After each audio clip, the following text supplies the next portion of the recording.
Jesus didn't lose on the cross. He launched his kingdom. They saw him hanging there, bloodied, beaten, mocked, a crown of thorns on his head, nails in his hands. And the crowd jeered, "He saved others, himself he cannot save."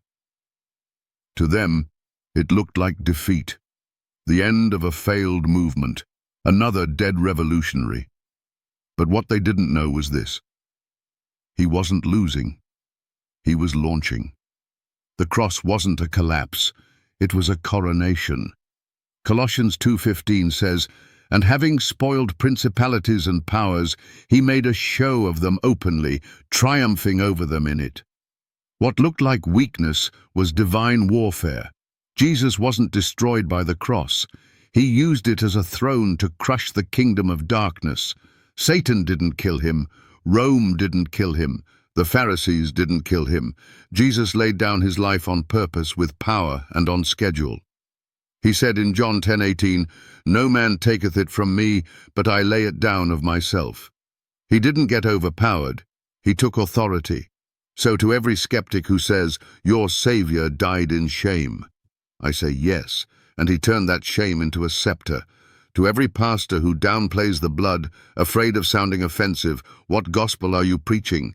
To every imam who denies the cross ever happened, how do you explain the most historically attested execution in human history?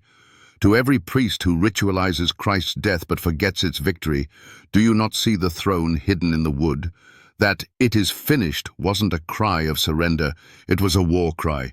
A king's declaration that the debt is paid, the enemy is crushed, and the kingdom has begun. The temple veil tore not by accident, but by divine force, because access to God was no longer restricted to religion. It was purchased by blood. This is why Satan hates the cross, because it's the weapon that broke his empire. He thought the crucifixion was his victory. But he didn't know the blood would cancel sin. He didn't know the wounds would heal nations. He didn't know the resurrection would follow. The cross was the kingdom's launchpad, not with swords and armies, but with suffering and surrender. The world saw a dead man. Heaven saw a crowned king.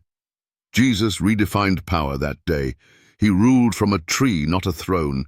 He wore thorns, not gold. He forgave his executioners instead of killing them. What kind of king does that? Only one whose kingdom is not of this world.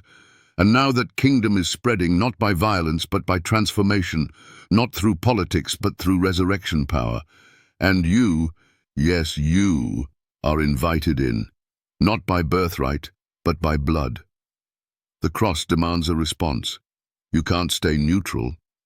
Either Jesus was a fool who died in vain, or he was a king who died to reign. But if he reigns, then every other kingdom must fall. Your pride, your religion, your rebellion, your traditions. The cross is not sentimental. It's sovereign. It's not decoration. It's dominion. And it stands forever as the moment when hell lost its grip and heaven broke through. So why are you still clinging to dead systems, to powerless religion, to philosophies that crumble in the face of death? Jesus didn't lose on the cross. He launched his kingdom, and every knee will bow, every tongue will confess, not to a corpse but to a conquering king. So bow now in surrender, or bow later in judgment. But don't ever say you weren't warned. Prove me wrong.